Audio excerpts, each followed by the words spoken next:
MT Solutions vous propose la causerie du midi.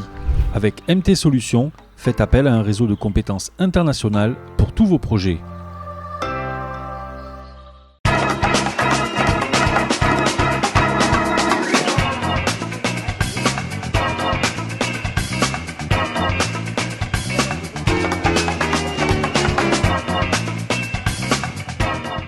Bonjour mes chers téléspectateurs, mes téléspectateurs préférés, voilà c'est dit. Bienvenue dans votre émission, la causerie du midi, vous la connaissez, votre émission préférée, ça aussi c'est dit. Bienvenue pour cet nouvel épisode, j'espère que vous êtes en forme parce qu'aujourd'hui on parle de sport et de sport guinéen en plus. Donc j'espère que vous êtes prêts.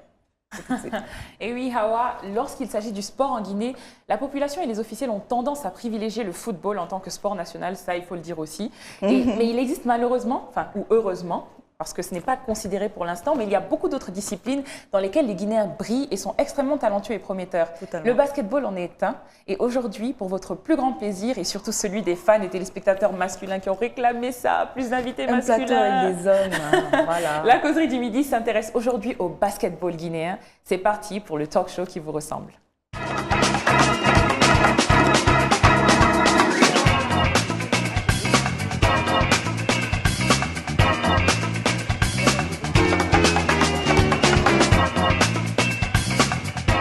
Et notre premier invité, il est là, il est prêt, il est bien habillé aussi. C'est un représentant de la Fédération guinéenne de basketball, il s'appelle Moussa Camara. Il est responsable communication marketing, il est aussi conseiller sportif dans une autre télé. Il est là, bonjour Moussa. Salut Awa, salut Esther et salut à tous vos téléspectateurs. Merci d'être là. Tu as le droit d'être là? Merci de m'accueillir, bien sûr. mais je suis consultant freelance, moi j'ai des contrats avec personne, vous pouvez me consulter. Hein. Ça se plug. Et notre deuxième invité, j'ai la fierté de le présenter parce que c'est mon frère. Ouh, et on voit la ressemblance. Il s'appelle Daouda Condé et il est un des joueurs du Silly Basket, c'est comme ça qu'on appelle. Hein. C'est ça, international. C'est ça. Bonjour Daouda. Bonjour à vous, merci de nous accueillir Moussa et moi. Avec plaisir. C'est toujours un plaisir de venir représenter le pays, dans peu importe le contexte. Et je suis content que ce soit toi qui me présente. Oh oui, c'est évident. Interview exclusive. Ah ouais, c'est ça, l'exclusivité. Bon, déjà pour commencer, est-ce que Moussa, tu pourrais présenter un peu ce qu'est la FEGI Basket? La fédération de basketball, comme son nom l'indique, c'est une fédération qui est là pour unir tout ce qui fait basketball en Guinée, mais en dehors de la Guinée, mais qui concerne la Guinée. Et on essaie de se structurer le mieux que possible. On s'occupe des équipes nationales, de jeunes, féminines, masculines, et de la ligue aussi, du championnat. Il y a plusieurs ligues, il y a la ligue de l'Abbé, la ligue de Cancan, les ligues intérieures. Et voilà, on essaye de faire progresser le maximum de jeunes après qu'ils puissent intégrer les équipes nationales. Et le produit, c'est en train de prendre forme. On a des jeunes qu'on a eu en U16 qui arrivent maintenant à jouer avec les David en senior. Et on voit la communication autour de tout ce qui est fédération guinéenne, donc merci à toi. Et justement, ça fait combien de temps que tu travailles à ce poste? À ce poste, on va dire 2 ans, mais j'ai toujours été membre dormant, on va dire comme ça. Non, parce que j'étais plus dans le légal. D'accord. Et voilà, c'est moins visible, mais une fois qu'on m'a confié la communication, bien sûr que tu fais plus de médias, plus de télé, tu es plus exposé, donc on voit plus ton travail. Et voilà, moi j'adore le basket, j'en ai fait aussi d'ailleurs. Ah oui? Tu es un ancien joueur de basket? Ouais. Retraité. Comme ci, comme ça. Il sait, David, il y a une anecdote, je me moque toujours de lui, je dis, il ne m'a jamais battu en 1 contre 1. Ça, c'est des légendes, ça. Dommage qu'on n'a pas de terrain, on ne peut pas vous suivre. Ça, on était réunis en 2 minutes. On aurait géré ça vite fait. On sort et on va on pourrait gérer ça, on peut s'arranger, on revient là-dessus. Mais justement, David, enfin Daouda, mais David. Ou Koto, ça fait combien Koto. Ça fait combien de temps que tu joues pour le Silly? Là, ça va faire bientôt 10 ans. Hein. Ouais, ça fait 10 ans. Ouais, ça fait 10 ans maintenant. Je suis vraiment étonnée, je savais pas que ça faisait aussi longtemps. Tu as réagi super. Et tu as quel âge? 30 ans. Ok, donc tu as commencé assez jeune. J'ai 30 ans. Ouais, ça y est, la réalité. Plus sérieusement, c'est vrai que ça fait 10 ans. Ok. On a parcouru beaucoup de chemin. Je me rappelle quand on était avec Omar et tout ça, on s'entraînait en France, mais on n'était pas vraiment une équipe nationale. On ne pouvait pas faire de rassemblement. C'était vraiment C'était pas compliqué. structuré. Ouais. C'était pas structuré. Et ouais, ça fait 10 ans. Et voir l'évolution et où on en est aujourd'hui, ça fait quelque chose, quoi. Ouais. Et c'est 10 ans au Chili ou bien tu jouais avec... Enfin, ça a été quoi ton parcours? Ouais, c'est 10 ans au Chili. En fait, quand je suis arrivé en France en 2010, il n'y avait pas vraiment d'équipe nationale. En fait, en tout cas, on ne jouait pas sur l'échelle internationale. D'accord. C'était plus où il y a une équipe, tout ça, mais ce n'était pas vraiment comme maintenant. Et il y avait un homme qu'on appelle Oumar, tu vois, Oumar Sampil, qui est aujourd'hui secrétaire général de la fédération. Exactement. Qui s'est décidé à créer un collectif de Guinéens qui n'était pas forcément basé en Guinée, mais qui avait vécu quand même une partie ici.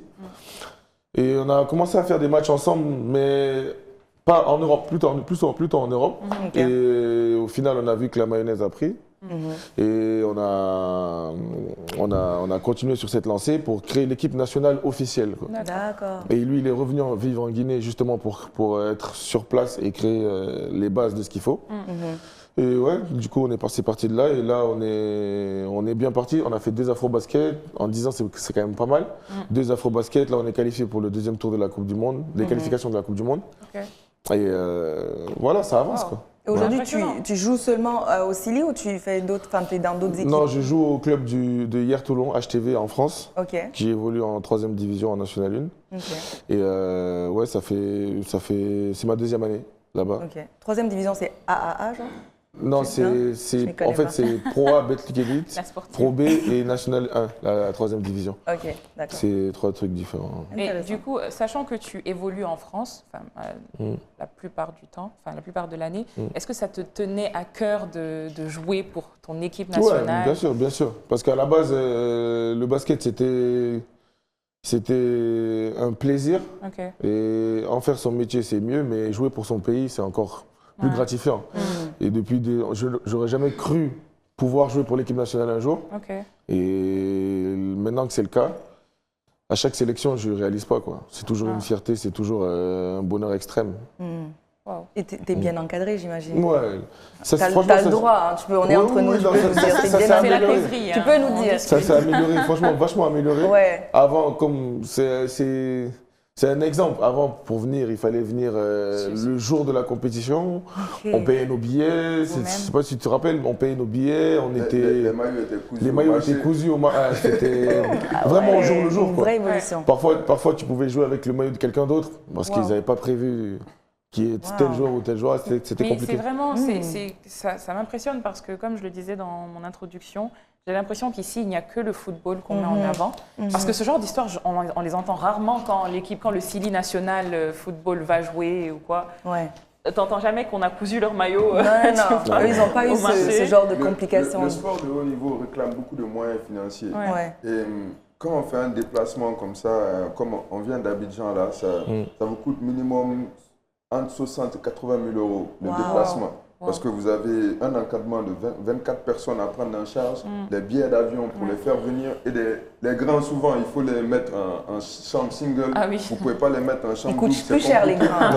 Parfois, les billets d'avion, pas pour tous, mais il faut s'arranger à ce qu'ils aient des bonnes places, parce qu'ils ont de longues jambes. Il y a des C'est vrai qu'on nous, on ne réalise pas, nous, le public, en fait. Mais c'est vrai qu'il y a beaucoup de choses à prendre en compte. Là, ensuite, il y a les primes aussi à payer. Donc ça a des coûts. L'équipementier, chaque équipement, ça coûte. Et à chaque fois, il faut renouveler.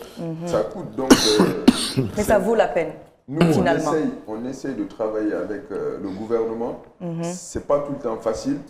Mais du coup, on a développé beaucoup de relations avec les sociétés privées. Et tout ça, il faut bien vendre son image. Donc, on essaie de travailler sur ce plan-là, trouver des sponsors dans le privé qui nous accompagnent à justement prendre ces charges-là. Mais même si ce n'est pas le rôle, normalement, une équipe nationale, c'est un objet de souveraineté qui appartient à l'État. Et le basket, comme Esther le disait tout à l'heure, le foot est très priorisé ici en Guinée. Les jeunes, souvent, c'est le foot leur première option. Est-ce que vous, ça a été tout de suite évident, le basket, dans vos vies? Dès le plus jeune âge? Pour moi, pas vraiment parce que j'ai grandi à 14 ans que j'ai eu une poussée de croissance énorme. d'accord. Mais sinon, non, c'était vraiment le foot. Ouais. J'aimais beaucoup le foot et c'est vrai que le basket, je regardais pas trop. Mais après, j'ai commencé à aimer à force de jouer dans mon collège, dans mon lycée, tout ça. Ouais. Et ouais, la passion est venue avec, quoi. Ouais. Ouais, parce qu'on a fait un lycée ensemble où à la récréation, ça jouait au basket tout le temps. On jouait, on s'affrontait tout le temps. Et c'était marrant parce qu'on avait un coach, quand il faisait les sélections, c'était comme une sélection nationale, tu vois. Chaque semaine, il y avait une liste. Genre, si tu n'avais pas été bon à l'entraînement, après, on se charriait. Ah oui, toi, tu n'as pas été pris, Donc, ça faisait de l'émulation. Donc, vous aviez joué ensemble. On a joué ensemble. Au lycée, c'était pas un truc officiel. Mais ouais, c'était quand même jouer ensemble, quoi. On s'est affrontés aussi. Vous savez comment l'un et l'autre joue, vous connaissez vos forces. Donc tu es dans ton monde en fait, tu n'es pas responsable comme marketing d'une structure quelconque. Non, du tout. C'est pas la continuité de ta passion. C'est pas le seul avec lequel j'ai joué. En plus, il y en a d'autres. Il y a Ablossi, par exemple, Abdoulaye ici, qui est un des cadres aussi de l'équipe nationale. Et bon, comme il n'y avait pas à l'époque de centre de formation, tout le monde était formé par les coachs de lycée. Et je connais un Benjo Koné qui n'était pas mal du tout d'ailleurs. C'est ton mari? Moi je suis là. Je pense que honnêtement, parmi cette génération-là, c'est lui qu'on voit le plus faire la plus grosse carrière. Le mari de Esther? Ouais. Ok, Madame Koné. C'est vrai qu'il était en avance par rapport à nous quand même. C'est lui qui a fait les premiers trick, on va dire, que nous, on voulait faire, ou qu'on a réussi à faire plus tard. D'accord. C'est vrai que potentiellement, quand même, c'était... Malheureusement, il s'est blessé, je crois, c'est ça. Il s'est blessé. C'est ça qui est... C'est ça le message aussi pour la jeunesse, tu vois. Parce que David, c'était pas forcément le plus talentueux. Non, c'est vrai. Donc, il faut croire en ses rêves. Non, c'est vrai. Mais aujourd'hui, il est international guinéen, tu vois. Oui, clairement. Moi, je suis supporter. Et il est là, sur le plateau de la causerie du midi, quand même, aussi. Hein. Ouais. Non, mais c'est ça, il a beaucoup travaillé. Moi, je me rappelle, quand je suis allé au Sénégal, je suis revenu. Après 2 ans, j'ai vu David jouer au basket, mais je ne comprenais plus ce qui s'était passé. J'ai l'impression que moi, j'étais resté bloqué dans le temps et puis il a voilà. avancé. C'est ce que j'allais te demander. Toi, ça a été un choix d'arrêter le basket ou ça ne t'intéressait pas en tant que carrière? C'était pas vraiment un choix. Moi, j'avais commencé à jouer le championnat très jeune ici, avant de partir à l'université. Et je voulais continuer à l'université. Et malheureusement, je suis parti dans une université qui n'avait pas d'équipe. Et je ne pouvais pas non plus, en plus de mes cours, jouer. Donc, ça a mis tout de suite... j'ai arrêté tout de suite à l'université, quoi. C'était à contre-cœur. Après, j'ai essayé de revenir, mais... Moi, j'ai une question, parce que... J'ai joué au basket, mais pas professionnel. J'ai joué un petit peu. Je vous ai dit, c'est la sportive. Mais le foot aussi, je l'ai côtoyé un petit peu. Et le monde du foot professionnel, il est différent du foot qu'on joue dans les quartiers, évidemment. Ça vient avec un peu son lot de vices, parce qu'on parle d'argent. Est-ce que cette passion-là, finalement, elle se ternit un petit peu à cause de ce vice-là, de l'argent, ou bien tu es toujours aussi motivé par ce métier-là? Non, on est toujours motivé, quoi qu'il arrive. Après, certes, que les moyens financiers, c'est une motivation en plus. Mais la motivation de base, elle est toujours là, quoi. On sait ce qu'on a à faire, pourquoi on vient. Ça fait, comme je dis, ça fait 10 ans qu'on est dans la sélection. On a eu plein de galères. Donc, on se dit aussi que le côté financier, c'est important. On a clairement besoin de fonds, tout ce qui va avec. Mais quand le match commence, on oublie tout ça, quoi. Tu vois, on oublie ça, on se dit pas, mince, je vais pas me donner à fond parce qu'ils m'ont pas donné de prime, je vais pas. Tu penses pas, toi, c'est pas ça, c'est la Guinée contre le pays en face, en fait. Donc du coup, on sait que nos parents, nos familles nous regardent.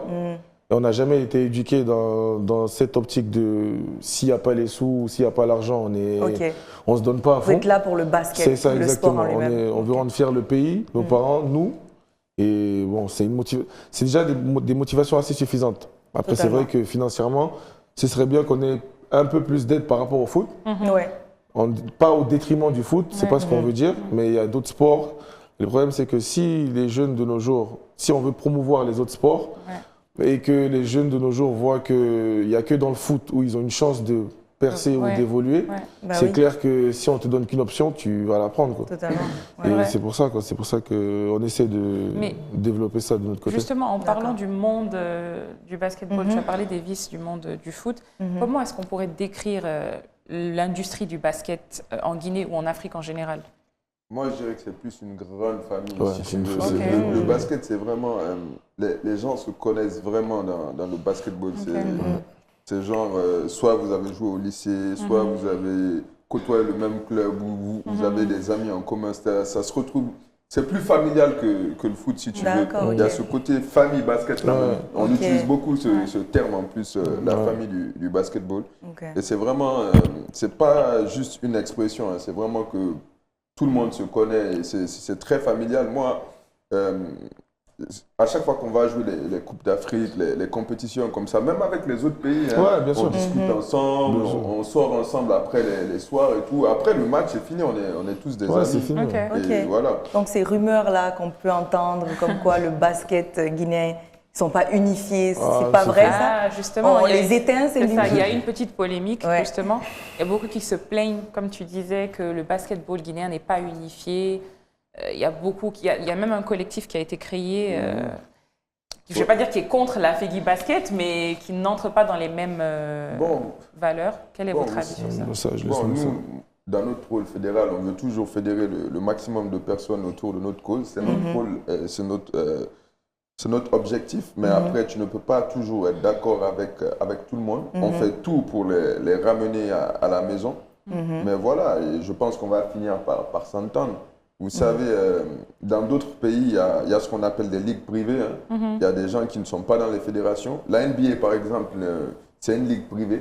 Ce n'est pas une ligue qui est dans la FIBA, dans l'association internationale. Donc, vous avez le droit d'avoir vos désaccords, mais après, je pense que c'est des gens qu'on connaît. Comme je vous dis, c'est une grande famille. Ok. On est en désaccord médiatique toute famille, quoi. devant les médias, mais quand on se voit, on se salue avec respect. Et c'est des gens avec qui soit on a joué, soit on partage quelque chose. Et voilà.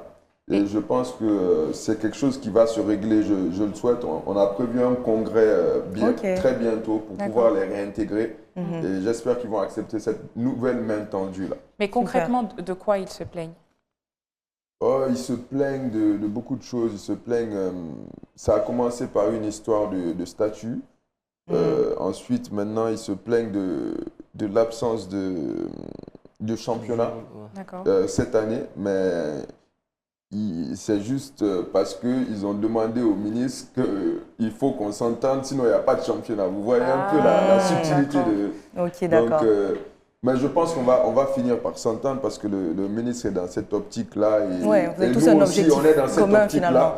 On vient de faire un communiqué, comme je vous disais, pour dire qu'on va faire un congrès pour les réintégrer. D'accord. J'espère qu'ils vont accepter cette main tendue-là parce que moi, je dis toujours aux dirigeants, c'est pas eux qui perdent, c'est les jeunes.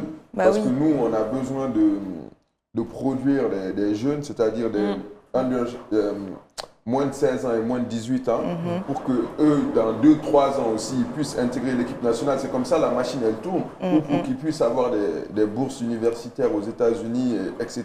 Mais il faut que ces jeunes sortent. Et si vous bloquez les choses, C'est eux les perdants, on peut pas finalement. produire C'est un ça, jeune. c'est ça. Totalement. Totalement.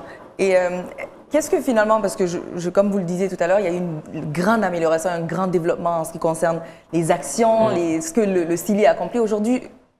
Qu'est-ce que tu peux nous dire que le CILI continue et a accompli jusque-là? Bon, là, on est de plus en plus ambitieux. Ouais. À chaque fois que, moi je me rappelle, il y a 5-10 ans, quand le CILI allait jouer, on disait, bon, ce match-là, on va essayer de le gérer à 10 points d'écart, 15 points. On gérait la défaite, en fait. Ok. Mais aujourd'hui, on regarde toutes les équipes en Afrique dans les yeux. Ouais. Tout le monde a peur de nous. Yes. Et quand on arrive quand je me rappelle à Kigali, on élimine le Rwanda devant leur président, Ouais, devant Paul c'est vrai. Kagame, dans une salle de 15 000 personnes. Ouais. Là, on a failli battre les Ivoiriens aussi dans leur salle. Il y a quoi? Il y a une semaine. Ouais. D'accord. C'était tendu. Et en club, c'est la même chose. Il n'y a pas que le CILI. Il y a le SLAC aussi, le champion de Guinée qui est allé en quart de finale de la BAL pour la première participation Wow. qui est vice-champion de l'Elite 16. Incroyable. Wow. Donc, franchement, au niveau basketball, il y a beaucoup de choses. Vous prenez votre place là, ouais. Et il faut respecter ces gars parce que c'est le seul pays dans le top 10 africain qui n'a pas de salle. Ouais. Ils ne jouent jamais à domicile. Vous n'avez jamais entendu un match du Sili basket masculin à domicile. On a eu des dérogations pour les filles. D'ailleurs, Awa était au match, à supporter le Sili féminin. Mais pour les garçons, c'est des matchs encore plus intenses. Donc, ils ne peuvent pas jouer dans ces conditions-là. Et se qualifier déjà en Coupe d'Afrique sans jouer à domicile. Et faire toutes ces performances-là sans jouer à domicile. C'est fou. Alors imaginez si vous aviez accès à toutes les ressources. Mon Dieu. Ce qu'on aurait accompli aujourd'hui. Mais justement, on est en train de refaire tous les stades de foot de Conakry.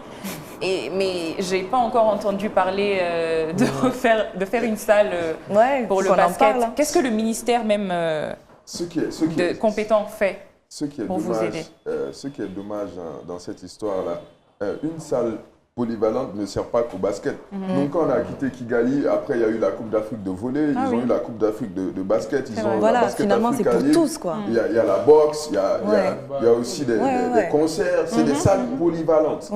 Maintenant, en termes de tourisme, tu gagnes beaucoup, du tourisme sportif, du tourisme artistique, ça fait tourner l'économie et ça te coûte 5 fois à 10 fois moins cher qu'un stade de football. Et tu le construis en moins d'une année. Donc, je pense que c'est un problème de volonté politique. On nous promet, ça fait des années, mais on ne voit pas les choses se concrétiser. Et on n'est pas les seules victimes. Le handball pourrait y jouer, le volleyball pourrait y jouer. Et les combats de boxe, par exemple. En fait, ça revient au même point de départ, c'est qu'on ne met que le foot en avant et les autres disciplines, on ne les considère pas. Pourtant, on peut le dire, ton parcours en est l'exemple.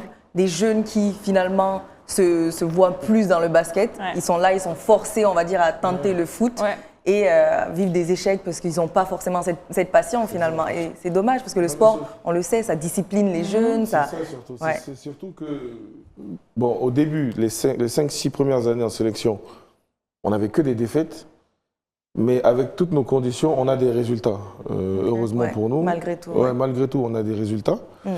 On a fait l'Afrobasket en 2014, c'était ça le premier 2014, le premier. 2017, ok, 2017, en Tunisie, on a gagné 0 match. Mais on s'était qualifié parce qu'on avait gagné certains matchs avant, pendant les qualifs. Mais pendant la Coupe d'Afrique, on avait gagné 0 match. Et la Guinée n'avait pas participé depuis 40 ans, un truc comme ça. Et on avait réussi à avoir une wild card parce qu'on avait eu des bons résultats, tout ça. Sauf que la dernière Coupe d'Afrique qu'on a faite, on s'est qualifié sportivement. On a battu certaines équipes qu'on n'était pas censé battre pour y arriver. Et arrivé en Coupe d'Afrique, on a réussi à dépasser les phases de poule. On a battu le pays organisateur, on a battu l'Égypte qui est plusieurs fois championne d'Afrique. Championne d'Afrique. On a déjoué les pronostics. On est arrivé en quart de finale. C'est-à-dire que c'est presque le carré final. On était à quelques pas de la finale, on va dire. Malheureusement, physiquement, on était un peu, par rapport à toute l'expérience, par rapport à toutes les conditions, la Côte d'Ivoire qui est arrivée en finale justement et qui a perdu contre la Tunisie, nous a battus, certes. Mais on a fait quand même un parcours, on a des résultats. Quoi. Totalement. En gros, on a des résultats. Malgré les conditions. On n'en parle pas. On n'en parle pas. C'est vrai que même au niveau de la médiatisation, mais maintenant, aujourd'hui, on a monsieur le conseiller sportif. J'essaye. Bon, de plus en plus, maintenant, les gens s'intéressent à la discipline. Et je me souviens là, on avait, au lieu de voyager avec les tailleurs, maintenant on voyage avec des journalistes. Ça évolue. Dans la délégation, maintenant on a des journalistes. Mais c'est une histoire véridique que je vous raconte là. Le tailleur, il voyageait vraiment avec l'équipe et sa machine de couture. Il cousait les maillots. Il n'y avait pas de contrat d'équipementier. Tu n'intéresses pas un équipementier si tu n'es pas, tu n'as pas de valeur marketing, tu n'as pas de valeur. Voilà. Aujourd'hui, on est en pourparlers avec différents équipementiers. On change d'équipementier quand on n'est pas satisfait. Il y a des choses qui évoluent. En termes d'image aussi, on a des gros joueurs qui nous ont rejoints récemment. Qu'est-ce que j'allais demander des top joueurs niveau européen, niveau même NBA qui nous ont rejoints. Lesquels? pouvez nous en nommer quelques-uns? Oui, on a Alpha Kaba, par exemple, qui nous a rejoint récemment, là, qui avait été drafté en NBA en 2018 et qui a refusé l'équipe de France pour jouer pour la Guinée. C'est quelque chose qu'il faut saluer. Qu'on n'entend pas aussi souvent, c'est vrai. C'est quelque chose qu'il faut saluer. Et c'est quelqu'un de vraiment très humble qui s'est fondu dans le groupe comme s'il était là depuis toujours. Et justement, est-ce que vous pensez que grâce au travail que vous fournissez justement pour que la FEGI Basket soit aussi structurée, est-ce que vous avez remarqué une certaine augmentation des demandes, par exemple, d'autres joueurs guinéens du monde qui veulent participer, qui veulent faire partie de l'équipe, un intérêt un peu plus bien sûr, vous prononcé. savez, une fédération déjà la performance d'une fédération, la première performance, c'est le nombre de licenciés qui augmente. Donc nous, déjà, ça a explosé. Moi, mon téléphone n'arrête pas de sonner pour dire oui, comment on fait pour jouer au basket, je veux m'inscrire ou je veux inscrire mes enfants. Déjà, ça explose. Maintenant, concernant les professionnels qui sont à l'étranger, il y en a toujours qui regardent de façon suspicieuse en se disant comment ça va évoluer. Mais de plus en plus, quand même, quand tu as des joueurs du calibre de Alpha Kaba qui laisse l'équipe de France pour choisir la Guinée, ça n'arrive pas souvent. C'est pas dire que c'est un choix par défaut. Il a été convoqué par la France, mais il a choisi de nous rejoindre. Donc ça, je pense que c'est un message très fort qui est envoyé à tout le monde du basket et du sport en général. Et voilà, c'est-à-dire que les choses se font. Même toi, David, à ton niveau, je suppose que ce n'est pas facile de dire à ton équipe, l'équipe qui te paye, avec qui tu travailles, de leur dire « Ah, je vais m'absenter pendant tel nombre de temps, c'est venir. » Donc, comment ça se passe? C'est jamais évident de dire qu'on doit venir pour la sélection. Mais bon, c'est même pas une question. Ok, tu ne leur laisses pas le choix. Ouais, voilà. Ils le savent déjà quand moi je signe. La condition première, c'est si mon équipe nationale m'appelle, j'y vais. C'est pas si je peux y aller ou... Certes, il faut une certaine entente entre les deux, mais la balle sera toujours dans le camp de l'équipe nationale, quoi. Et puis, légalement, il y a... Quand tu es un club affilié à un championnat FIBA, donc qui est la fédération internationale, tu ne peux pas refuser à ton joueur de partir en sélection. Légalement, c'est impossible. Est-ce que tu peux le pénaliser ou... Non, tu peux non pas plus. Non, mais nous, en tant que fédération, on peut pénaliser le joueur qui ne vient pas, par exemple. D'accord. Oui, c'est-à-dire qu'il ne jouera pas avec son club non plus. C'est vrai qu'ils s'ils veulent, ils peuvent le faire, mais en général, ça ne se fait pas parce que bon.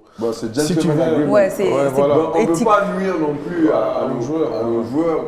Voilà, même si c'est un joueur qui refuse la convocation, parce qu'il y a des cas qui existent comme ça, il peut y avoir des divergences d'opinion, mais c'est rare de voir un pays qui va appliquer ce levier. Ok, d'accord. C'est là, mais ce n'est pas forcément dans la pratique. Voilà, c'est juste pour contraindre les clubs plutôt à libérer les joueurs que de sanctionner le joueur. Après, l'épanouissement de la carrière est personnel.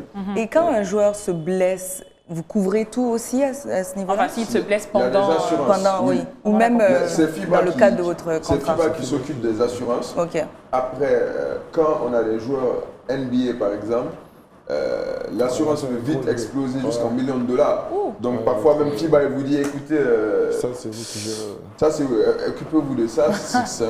Grave, j'avoue que ça coûte cher. Non mais en général quand même c'est quand même la FIBA qui. Ok, donc les joueurs sont vraiment bien encadrés, ça se compare même comme à l'international ici en Guinée. On peut se dire au niveau international en ce qui concerne le traitement des joueurs. Plus tu as des joueurs professionnels, plus la structure qui accompagne les joueurs doit se professionnaliser. Et nous, on essaye d'aller dans ce sens-là le plus possible, d'avoir des meilleurs kinés, d'avoir des bons médecins sur place quand on fait les déplacements. Moi, je dis souvent même qu'on devrait investir dans du matériel de récupération parce que souvent, vous jouez des matchs, trois matchs d'affilée en 3 jours. Je pense que c'est en Afrique seulement que ça existe, ça. Donc, c'est très, très fatigant pour les athlètes. Donc, moi, j'ai demandé à ce qu'on investisse dans ce domaine-là parce que ça leur permet de récupérer le matériel de cryothérapie.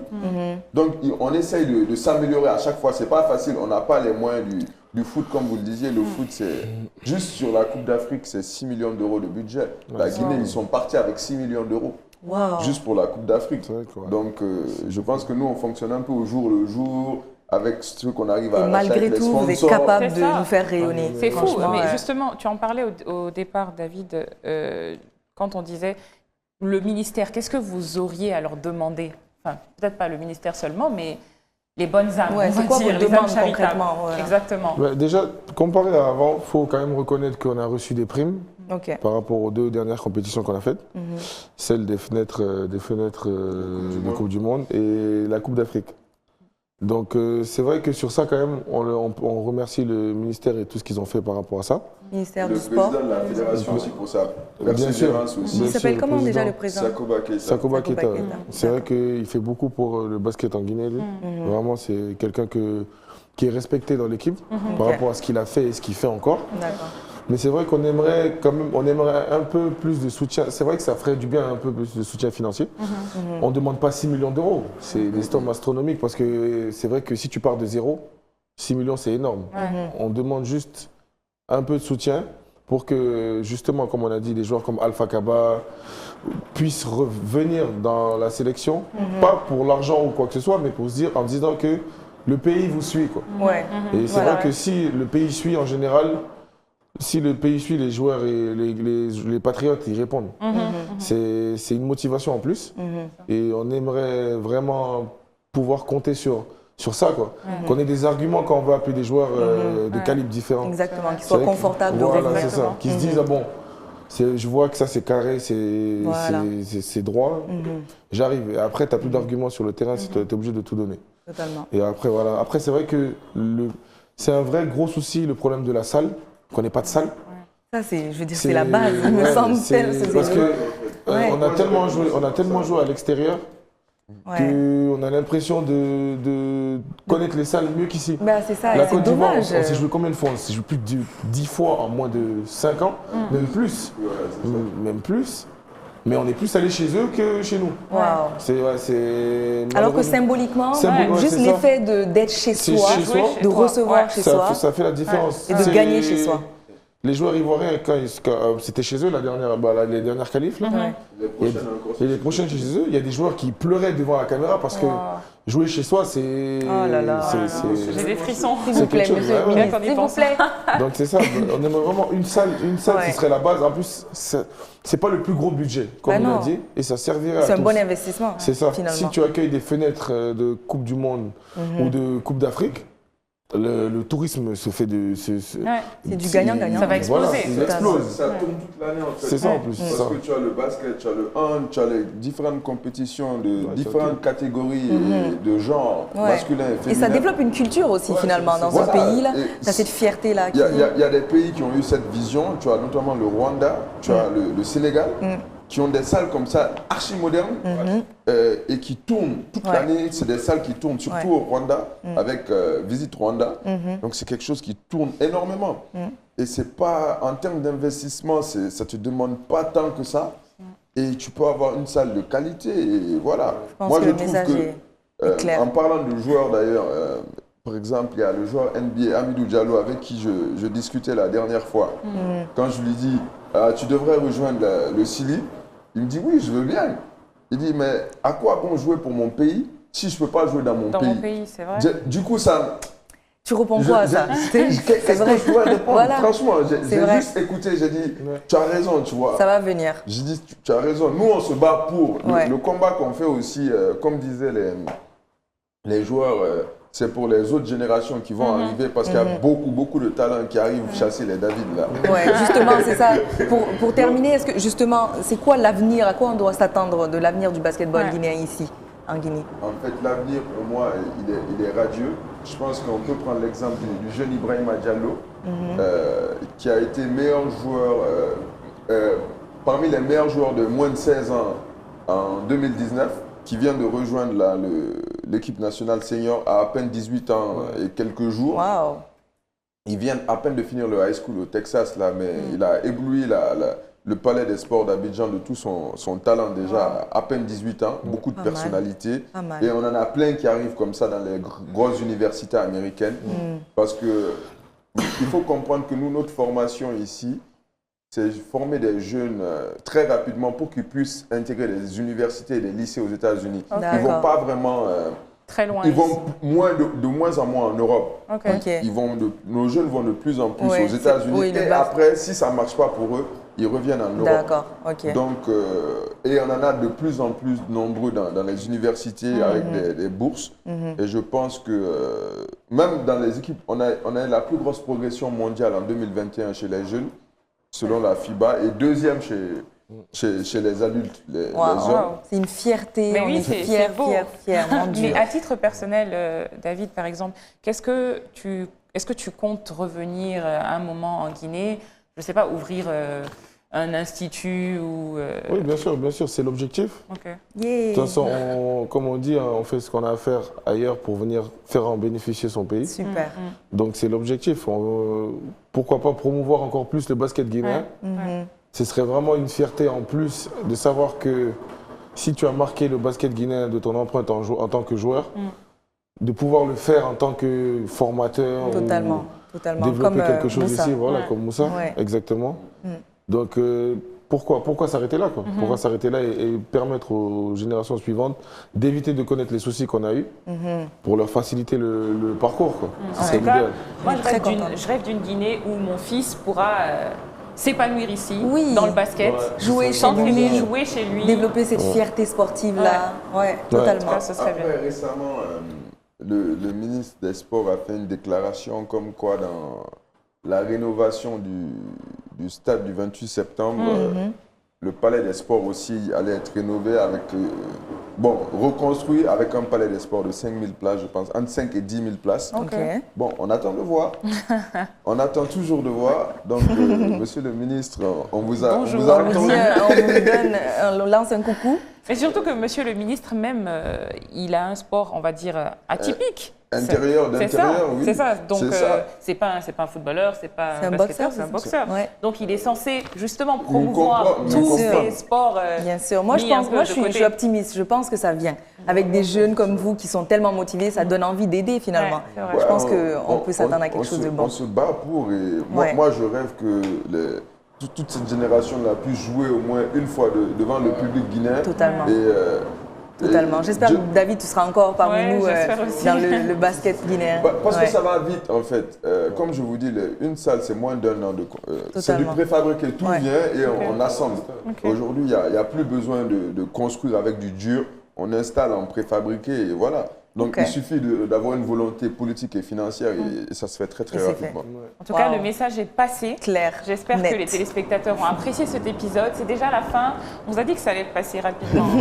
J'ai envie de parler de basket toute la journée.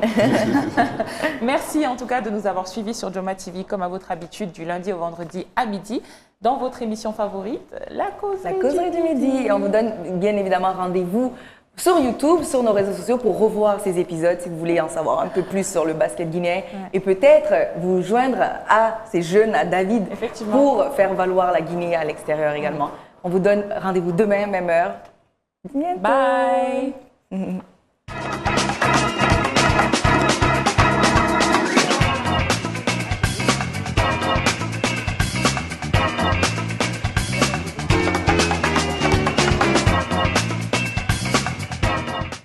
MT Solutions vous a proposé la causerie du midi. Avec MT Solutions, faites appel à un réseau de compétences internationales pour tous vos projets.